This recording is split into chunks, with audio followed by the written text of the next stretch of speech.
जी नाज़रीन, इस वक्त मेरे साथ एक्सप्रेस न्यूज़ के नुमाइंदे ग़ुलाम शबीर चांद साहब मौजूद हैं, जो सुबह से सारे इस मामले की कवरेज कर रहे हैं। तो इनसे बात करते हैं कि आखिर ये मामला हुआ किस तरह और क्या माजरा था, किस तरह ये वक़ूआ पज़ीर हुआ। जी, बिल्कुल ये वाक़या जो है इंतहाई अफ़सोसनाक वाक़या हुआ है। ये तकरीबन 2 दिन पहले हुआ है।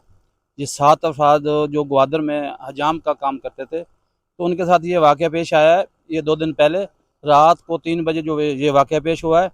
3 बजे ये सोए हुए थे कमरे में, तो अचानक किसी ने हमला कर दिया है फायरिंग का। तो ये 7 अफ़राद जो हैं जाँ बहक हो गए हैं और एक शदीद ज़ख्मी है। ये सारे एक ही ख़ानदान के थे या मुख्तलिफ अज़ला के बंदे थे? हाँ जी, ये एक ही ख़ानदान के थे। तो ये कुछ इलाके मुख्तलिफ थे।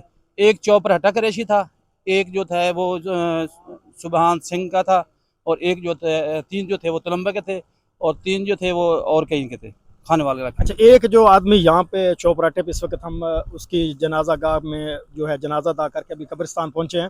तो इस भाई के कितने भाई हैं और ये कितनी उम्र का है और इसका असल जो है पीछे कारोबार क्या था घर में, वहाँ रोज़ी के सिलसिले में गया, तो इसकी सूरत हाल क्या है?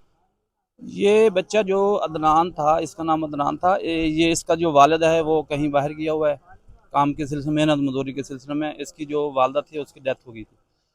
तो ये जो इंतहाई गरीब बच्चा था, इसकी घर की 4 दीवारी भी नहीं थी।